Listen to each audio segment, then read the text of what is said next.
Welcome to Trending in Education. Mike Bomber here, joined today by Cody Gough, who's a producer and a podcast guru, a podcast expert who's going to be jumping off into some interesting ventures next, which we'll discuss a bit. He produced Discovery's Curiosity Daily podcast over the years, over 1,000 episodes, also co-hosted that, and is now about to venture forth into the world of science communication and podcasting and many different interesting topics, which we'll be touching on today. Cody, I want to welcome you to Trending in Education. Thank you for joining the show. Thank you for coming up with a more concise intro for me than I could have come up with. We both have been around the block a few times in a good way. And you in particular have been doing a ton of podcast episodes, a ton of science communication. I'm really excited to get some of your takes on where the world of education and science communication and podcasting are going. Before we get to that, the rite of initiation for our guests is we ask for your origin story. What got you to this point in your life? Spin that yarn however you would like. Tell us the story. What got you to this point in your life? Oh man, there's so many ways to start. You mentioned the term science communicator a couple of times. I consider myself a communicator, but I am very much identified by other people as a science communicator specifically. So I think that's probably going to tie into the origin story a bit. Yeah. To preface it, when I was growing up, I was in like an accelerated education program in high school. So all of my friends, super, super smart. One of them aced the ACT, one of them aced the SAT, and they became doctors and physicists and pharmacists and all this stuff. And they're all super smart and whatever. And I was not a book smart kind of guy. Like I just didn't do great in school. Went well, quite well, but I just wasn't at their level. Yeah. And I remember thinking, what am I going to go into college to study? I'm not going to pass board exams or become a lawyer or whatever. But I distinctly remember when I was little, I was sick one day, homesick from school, and I put something on the TV and I felt terrible. And something made me laugh. And when it made me laugh, I laughed out loud and I felt better, like physically felt better. And I was like, oh my gosh, that term laughter is the best medicine, like really applies. I was like, this is what I need to do. I'm a funny, personal, sociable guy. I like interacting with people. I'm outgoing and extroverted. This is probably the route to go. And so I went into radio and TV production in college. So then to fast forward, radio, TV production, had a couple radio jobs, ended up part-time producing at a radio station for 15-ish years, WGN Radio in Chicago. Very well known around the country, of course. No, I don't know Tom Skilling personally, if you're into the Chicago weather scene, but I have spoken with him and he is an extremely nice person. Did a lot of radio and stuff. And on the side, like I never really pursued a full-time career in radio because I was on the producer side and I would see people that I worked with in the production roles. And they just had, first of all, no job stability, which, okay, right. That's a lot of industries. That's across radio. I get that. But the type of job instability was really striking to me. So to give you an example, there would be a producer and his slot was 1 to 3 p.m. I produced the afternoon show. I work with this host. We've got a great relationship. All right, all good. All right, cool. Well, management's always turning over like all the time. And they're just replacing hosts all the time. So they say, all right, this 1 to 3 afternoon host, well, we don't want him anymore. We're going to hire a different guy. They put another guy in the slot. It turns out the new guy in the slot hates the afternoon producer and they just don't get along. And maybe that host wants to bring in their own producer. Suddenly that producer's now out of a full-time job just because someone arbitrarily didn't like them. Yeah. And I know that happens a lot of places, right? If your boss doesn't like you, you're getting me out of a job. But this was like very prominent. So I don't want to deal with this. I have a part-time role working with one host. I will just do this on the side and it'll be great. And while doing that, I had all these other full-time jobs. I was working on marketing. I was doing social media marketing. And one day it all came together. I was at this global management consulting firm. I was running their global social media. I was flying to London and Madrid, giving trainings on like LinkedIn and stuff. It was super cool. And I got this LinkedIn message out of the blue from a guy that worked at a startup, Curiosity.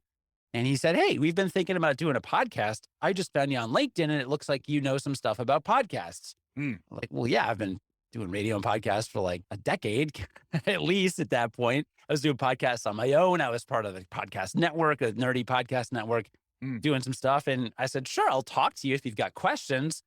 And 2 weeks later, he's offering me a job producing and hosting a podcast for curiosity.com, which at the time was like a popular science website. Yeah. So and there was an app, and you'd open it. There's like 5 news stories a day, and you could read about the latest in science and technology, but also just like weird oddities from around the world, like strange ceremonies, Yeah. like Gloucester cheese wheeling competition where You get into like the social science side, which I'm a bit of more of a social science nerd than a science proper nerd, although you have quite a bit of rage there. But that's one thing I did like about Curiosity is that it's not just science communication, which you were touching on before. yeah, exactly. Yeah. And that's what attracted me to it too. And to go back into the like, why am I not a science communicator? I feel like more of a communicator. It's because like I could communicate science, but I didn't have a strong hobby passion for that. Like Mhm. I wasn't reading Smithsonian Magazine and Popular Science and Live Science and these other websites. That's not how I spent my time. Mhm. If there was a cool study that I'd see on Twitter, sure, I'd click on it, but like that was not at all in my sphere. Science fiction was. I was a Star Trek fan. I like good science fiction, but like, yeah, in terms of the science itself, no, not so much. Yeah. But I took the job and he'd said, we've got a big audience. We'll kind of pump you up. And look, in podcasting, like there aren't a lot of opportunities that arise in a Right. podcast environment where you're like, oh, there's an actual audience here. Because the hardest part of podcasting is building an audience, even if Right. you're a big name, but you got to, as a guy that's done strategy consulting and things, I have told people, if you want to have a top podcast, you better already have an audience that Mhm. loves you. Mhm. And then you convert some of them into the podcast. That's not to discourage anybody. Sure. There's a lot of good reasons to podcast besides having a big audience. To me, the most rewarding parts of doing a podcast have nothing to do with the size of the audience. It's about the specific connections you make with people and the Yeah. relationships you form and the art and the craft and just like Mhm. the editing and hosting, right? Yes. You're a bit of a renaissance man. And then Ashley together, I think you had a renaissance. You were able to become fluent about a wide range of topics. Can you catch folks up a little bit on what Curiosity Daily is and what it was for you over that span of time? Yeah, I'm no longer actively host and producer of the show. I'm moving on to some other projects, but yeah, I concepted this weekly podcast that was pretty good. It's kind of your standard interview style show, but I'd bring in Ashley and she was on the writing team. She was really good at what she did and has much more of a science background, I guess. Neither of us are official like science trained people or anything, but she is the kind of person who would sit around reading Live Science and looking at the latest in science and technology and is on science Twitter and all that other stuff. So I pulled her in and I was like, hey, I need a second voice on the show. I need somebody to like boost things up. She was very popular. People loved, they were like, oh, I love when Ashley drops in with these facts. And it's always really interesting. It adds a lot. So we built from there. And after a while, after about a year, we were like, maybe this should be a shorter form show, released more regularly. And at the time, there were really no daily science podcasts. Yeah. NPR now has one shortwave, but they came a couple years after we did. And their initial pitch for that show was eerily similar to Curiosity Daily. I was actually Mm. a little miffed when I saw the job description for Shortwave's host pop up because I was like, literally word for word, some of this is the description of my podcast. I was like, it's a little too close to home. Like, I didn't invent the idea of a daily science podcast, but if you're going to make another one that's that similar, like Yeah. maybe just use the word curiosity a few less times. So whatever. So now they're around, but at the time there was nothing like it. And strategically, the idea was, I've always known in radio and podcasting, the best way to be successful is do what other people aren't doing. Be your own thing. And at the time, the Amazon smart speakers were introducing this flash briefing feature where you can get daily news updates. Yeah. And I was like, heck, you can put podcasts on there. And as long as they're less than 10 minutes, people will listen. And I was like, look, Amazon's pushing it. Let's try and get on board. So we built an audience. And actually, Curiosity, the website, started getting more traffic because people were discovering the website through searching and finding our show on the flash briefing, which is another mark of a good podcast when it's not just about the podcast success, but the whole brand. For sure. So we did that for a while. And then the Daily Show just took off. After a couple of years, Curiosity had lots of changes since it was a startup. And at some point, Discovery came in and said, hey, we're acquiring you, which they did.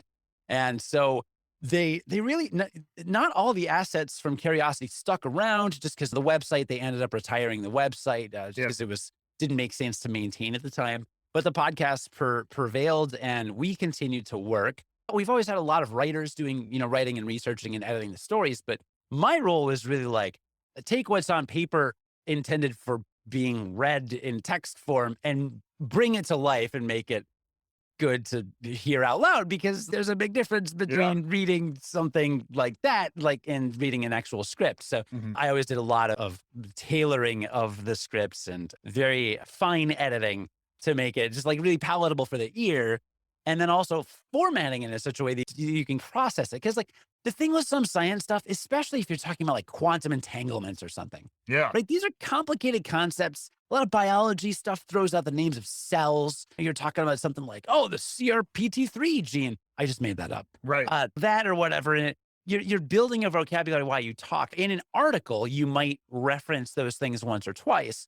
But for the spoken word, you need to really kind of repeat yourself, which works for me because I repeat myself all the time. I'm very emphatic and I'm constantly repeating the same thing I just said. But on the show, it worked really well because originally we would intro, here's the 3 stories we'll do. Then we'll do the 3 stories. And that was the whole show. Yeah. And at a point, I just said, I was like, you know what? I think we need a recap segment.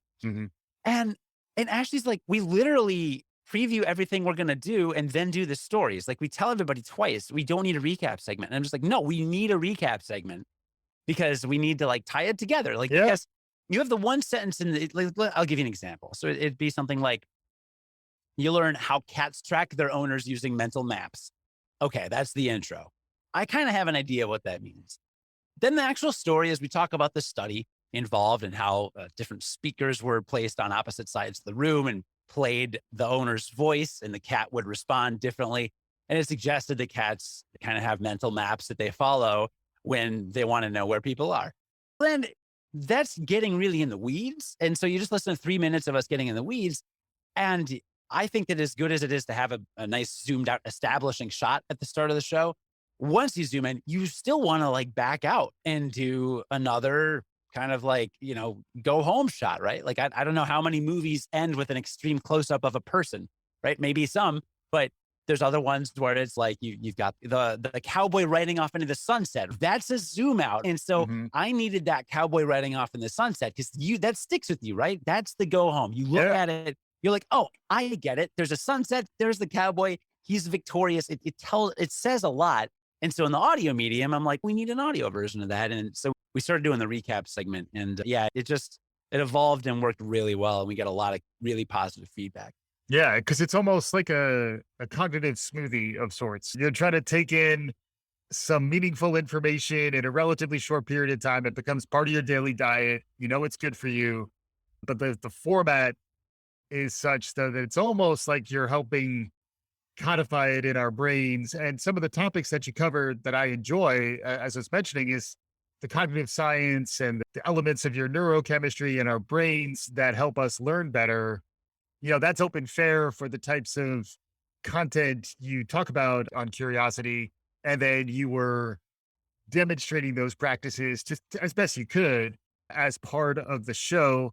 I definitely want to hear more about what's coming next, but anything bubble up, anything thematic, any trend lines you started to see, having done so many shows of this type over a pretty intense period of time? Yeah, a lot of psychology stories that really help you understand that people are just not wired to be rational, like whatsoever. We have so many filters and cognitive biases and just everything else working in our brain. My other takeaway, and this is a different takeaway, honestly, than certain of my colleagues, but like my belief, and this is not science, but my belief is that pretty much anything is possible. And there's so much mystery to the world that I don't think we're even close to touching the tip of the iceberg and understanding really any of it. And that mostly comes from quantum mechanics and quantum physics. We interviewed this researcher, George Greenstein, who taught at Amherst College for many years. And he's been teaching quantum mechanics for 20 or 30 years. And he wrote a book after retiring. And the book is literally about how he doesn't understand quantum mechanics. Yeah. He's like, it just doesn't make sense. It's called Quantum Strangeness, if you want to check it out. It's a short book. It's only like 100 some pages. It's very short. But great read. And it's like that conversation, he's just like, we just don't know. And there's a couple other mysteries of the universe, like dark matter makes up most of the matter in the universe, and we've never seen it. and we have never detected it, and we have no idea, how to observe it. We don't really understand how gravity works. There's all these different things. We found out that human beings and most of reality is really we're mostly space, right? Like the space between the neutrons and protons and an atom, like this we're mostly empty space, right? Right. So there's all these extremely bizarre things. And I look at that and my takeaway is like, wow, some people might poo-poo some more like extreme out there ideas, but I say, no, embrace those because who knows what's next and who knows what we'll explore and discover. Yeah. And at the very tail end of my time at Curiosity Daily, I started to become really interested and curious about psychedelics. There's a book by Michael Pollan Yes. called How to Change Your Mind. Mhm. Have you read it? Yeah, I loved it. I listened to it. Yeah. Unbelievable book. Hmm. And that's only one source. I watched the Netflix documentary on the fantastic fungi, right? And I've read some scientific studies. I've watched several TED Talks about it. And I've gotten really curious about it. And psychedelic therapy research is a really great example of the limitations of the current scientific method. Hmm. And the main reason is that the current scientific method says you've got to have all these constants and we need to test only one variable. Right. But the problem is reality doesn't work like that, especially with psychedelics, because psychedelics are contextual in medicine. You pop a ibuprofen or something, it Right. does some things to some cells in your brain. Okay, that's what it does. Psychedelics, the entire experience of it and all of your emotions behind it are very heavily influenced by the therapist, Right. your set and setting, as they call it, the context, and all these different things. You can't isolate it. You really can't. If anything, the psychedelic itself would be the only constant, and then the variables would be everything around it. But that to me is one point of illustration. And there's a lot of stuff in terms of consciousness research. I'm Mhm. friends with a couple physicists who have been talking about enormous leaps in understanding of consciousness from the Mm. physics perspective, Mm. not medical science, but like physics. Yeah. And it's super interesting. Yeah, I think it opened my mind to the idea that like science is cool and teaches us a lot. And it's gotten us pretty far as a species. We're talking on Zoom right now into these cool microphones and we're just hanging out at home and like whatever, cell phones, all that, clean energy, renewable, just so much, modern medicine, vaccines. But there's a long way to go. And for people who are interested in like the mysteries of the world or Yeah. who like the unexplained or even what we consider the paranormal right now, I think there's room for you. And I Mhm. think there's room for you to learn and explore these mysteries. And it's cool. I like that the possibilities are kind of endless and that we have an idea of how a lot of this stuff works. Yeah. But we're not quite there. And that to me, I love that. Oh, maybe it's this and maybe it's that. And yeah, that's what kind of has continued to attract me and what I've generally learned over the last few years. I know this has my wheels turning. I'm ready to produce a podcast where we take some quantum physicists to a psychedelic lodge. It feels like the quantum strangeness may go away depending on how altered you are, which is so that's a whole nother conversation. But then I also saw you've been plugged into emerging technology. It's a trend spotting show. A lot of people are talking about Web3 in different capacities, which includes the blockchain and AI and the metaverse, AR, VR. I know you're also tracking gaming and other new and emerging trends on that front. Well, I'd love to hear a little more about what's new and emerging on the technology side that's capturing your imagination. So Ashley and I co-moderated some virtual panels at the Consumer Electronics Show this year. Mhm. We've been in person twice, but COVID. Right. This year, we work with like a materials science company that works on lots of things from manufacturing display technology like OLEDs and QLEDs and all that stuff Yeah. to lots of other stuff. A couple of the topics they touched on that you think CES, you think new TVs, maybe some weird new concept cars that nobody will ever see. Are you a car guy? Are you into cars? Yeah, a little bit. Not really. I see, to me, it's just like I walk through CES and I get to the car part and I'm like, get me out of here as fast as I can. I barely know the color of my car. So I'm sorry, car people. Yeah. Like I, Yeah. I apologize. I'm gonna have nothing to offer in way of cars. But yeah, the less discussed stuff. So there's a thing called smart antennas, and they're being rolled out in rural and poor areas that are really improving internet accessibility around the world. Mm. And that's a huge thing. There's billions of people with no or not reliable internet access. Yeah. wow. Mhm. And these smart antennas utilize strange technologies. They utilize liquid crystals, which are Mm. used in liquid crystal displays like LEDs and LCD TVs. That I don't know the exact chemistry behind it, but like they're utilizing them and they're able to receive information from further away and from Yeah. satellites, obviously. And that's cool. That's cool to know that. I think antenna, I think car antenna. This is a 40-year-old tech, Yes. way older, old technology, right? Rabbit ears. Yeah. Yeah. Right. Here needs an antenna. That's 100. It's from the radio days, early radio days. But no, smart antenna. So that's cool. The metaverse and digital optics were also a big thing. And that what a couple startups, several startups are working on is lighter, more seamless VR technology, right? Like we're not going to carry a 5-pound headset on our Right. heads Right. to make this VR thing happen. Mhm. And what was really encouraging is that there is a lot of care and attention being put toward accessibility. Mhm. What if you're a low vision person, right? Or you have limited vision? Can you put this on? Can you even engage? And the answer was always yes. These are technologies that pretty much anybody can use, regardless of either a visual impairment or even some like mental health issues, things like that. That was pretty cool. And my other takeaway from talking about the metaverse is my wife and I are very grounded. We love literature. We try not to spend a lot of time on our phones. She didn't even have a smartphone until I met her, which is part of the reason I loved her. I was like, great. All right. You won't be staring at your phone all day. This is great. And at first glance, I'm saying this because to give you some context, because for us at first glance, you hear the metaverse. Oh, we're all going to live in this like digital virtual reality. Like to us, that's horrifying to hear. Yeah. Right? I want to live in the real world. I want to look at the trees. I want to smell the grass. I want to see the lake. Like that's where we want to live. But now that I've worked from home for the last couple of years, I Mm. spent a lot of time in front of a screen. Mhm. What I think people don't necessarily realize is that I don't think that the metaverse is intended, or at least I'm not going to use it this way, is intended as a replacement for reality or as the place where you spend most of your time. What I do think it could provide a great deal of value in is in the work environment, because so much of our lives by necessity are mediated by screens. Yes.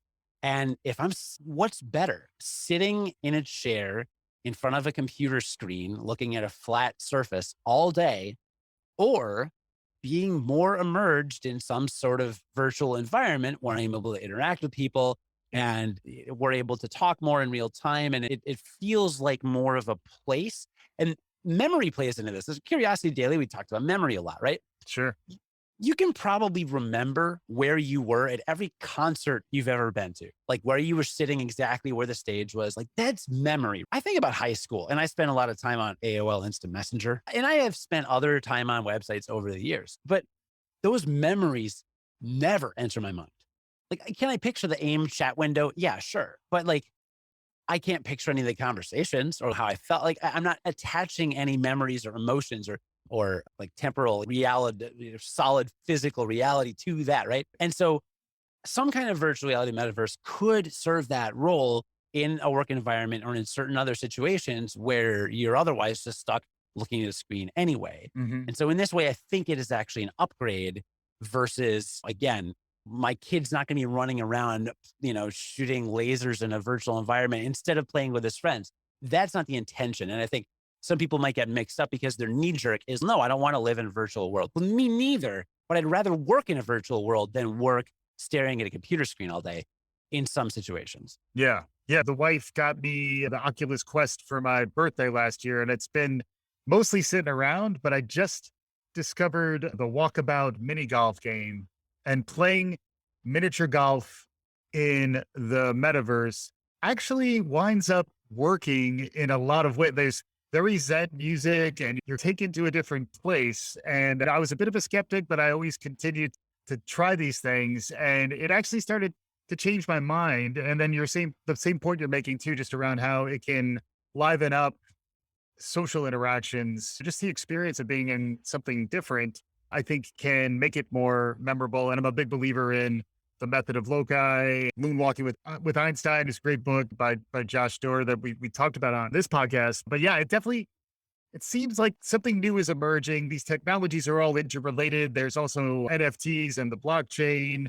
You had a really interesting conversation about quantum computing, which is in some ways related to this new set of capabilities that are all emerging at around the same time. Can you catch us a little more, do a little science communication around quantum computing and how some of this stuff connects? Yes.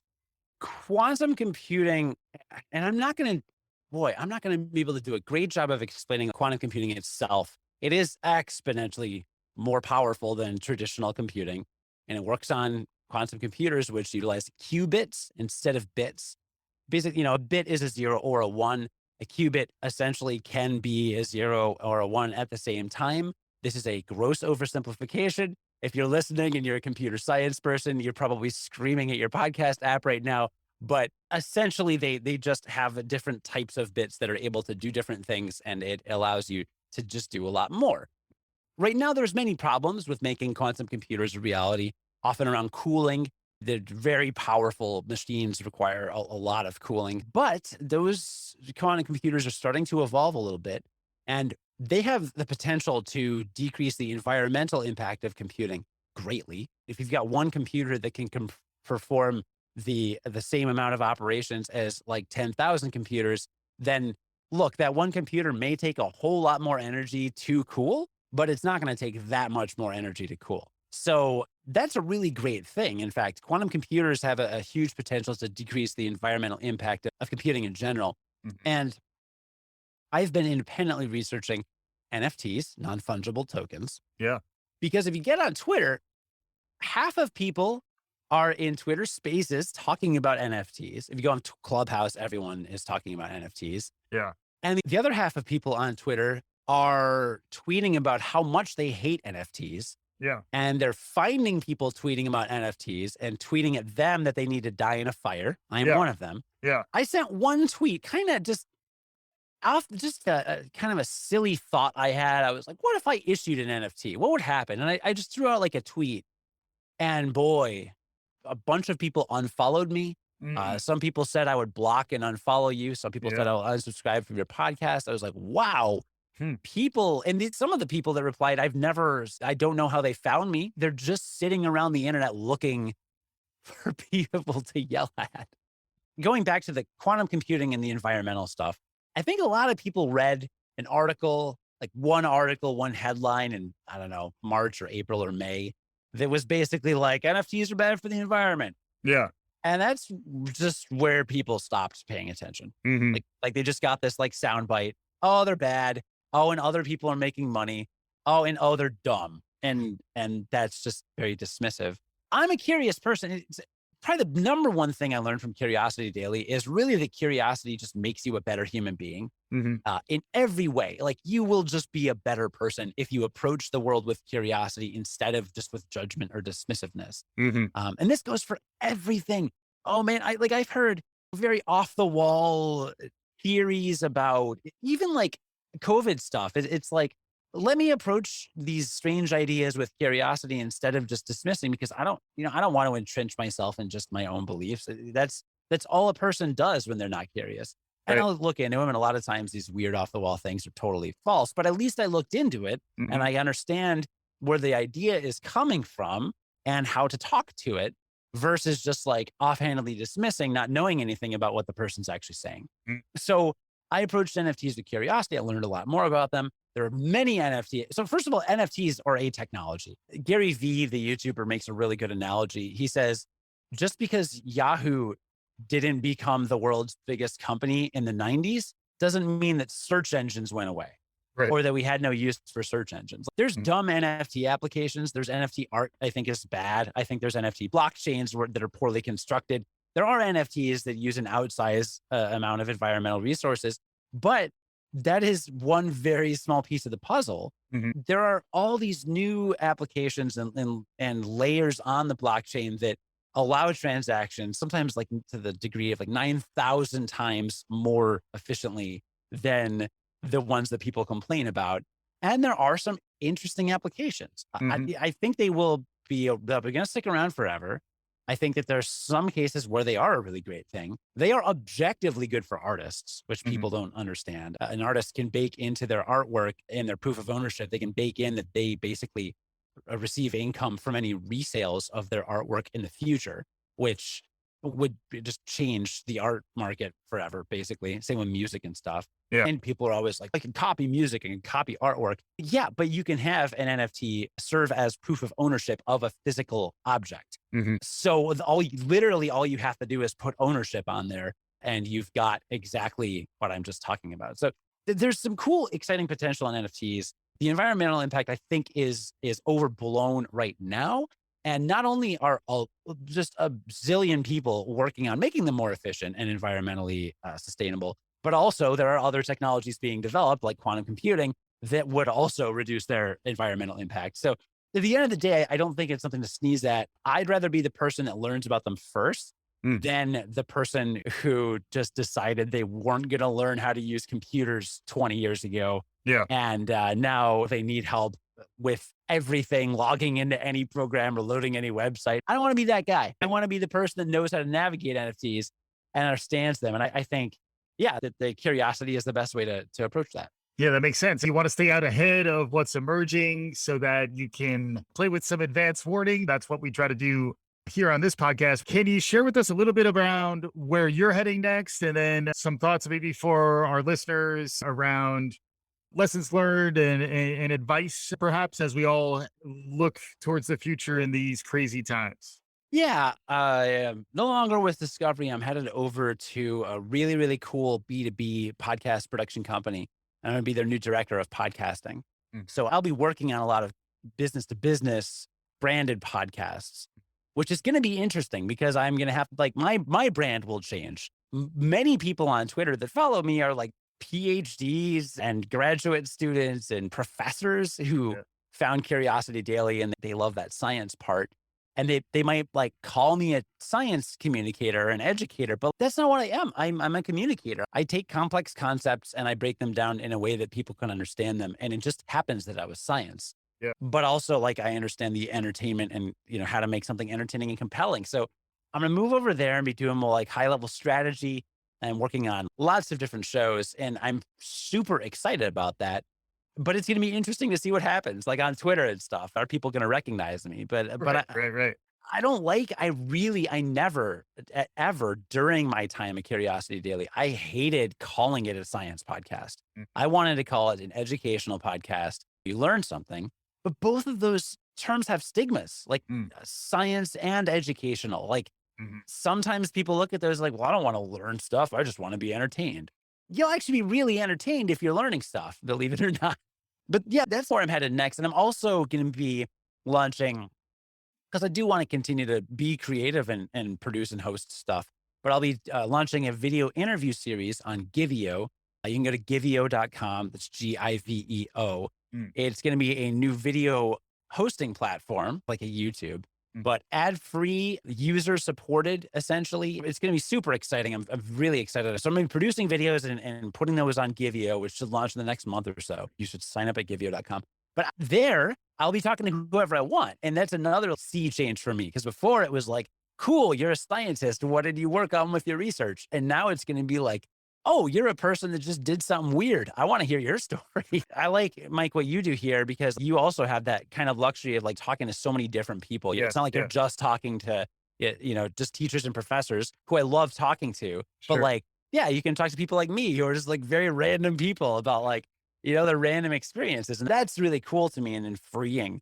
Yeah, I'll be up to a lot. But like my advice to who do you want advice for? Educators, creators, communicators, anybody? Anybody, all those things and more. I want it all, Cody. Oh boy.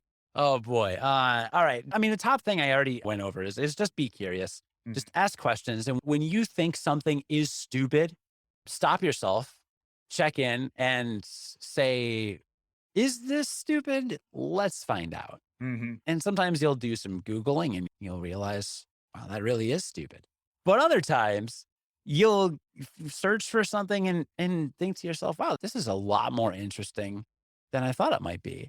That's just a thing. It's just a thing you should always have. And in terms of communicating, educating, things like that, remember the message what's there's a term like the message is the medium or the medium is the message. Maybe missed the message, Marshall McLuhan. Yeah, I borrow that liberally. There you go. Yeah. So that there is such a huge, massive difference in audio versus video versus written communication. We all know this cerebrally, but like if you are into podcasting and audio, listen to a lot of podcasts and listen to as much good radio as you can. Mhm, Good, like WGN is great, great talk radio, just mhm. fun, chill, slice of life talk radio, like very apolitical, at least when I was there. Just mostly, hey, I went to a concert. Someone stood up in front of me the whole time. Is that okay? Call in. That's good content right there. Yeah. And pay attention because I think a lot of people think that they can just sit down and talk and that's a good podcast. But even if you're good at talking, it doesn't mean you're necessarily good at podcasting. Mhm. And that's a hard lesson to learn. I honestly, I'll be honest with you, Mike. Curiosity Daily was mostly scripted, with many ad lib moments, but all the science stuff was scripted. So it's really nice and fun and refreshing to be able to talk to you and just go off and not have a script. But if I had to put myself up against a Brian Noonan at WGN Radio or another like really great radio host like a Studs Terkel, go listen to Studs Oh my Terkel. Oh goodness. my goodness. Yeah. Or even some really, really successful podcasters that are good conversationalists. I don't categorize myself with them at all. I think I did fine. I think I did all right. I think I'm a okay talker and I can sometimes be engaging, I guess, but I don't even consider myself, I'm like B tier in my mind. And I know how to do it. It's just some people kind of have this extra something and Mhm. that's a hard craft to hone. So yeah, I don't know. There's no real point to this. It's just that podcasting can be underrated. And if you find a podcast you like and you find a host you like and you think they do a good job, you should consider that more valuable, I think, than some people in our society do. I think Mm. because like I said, I think some people just take this art and they're like, yeah, just put a mic in front of me. I'm good. But there's and there I've audited in the past. I've done competitive audits of other shows in our space Yeah. for various brands.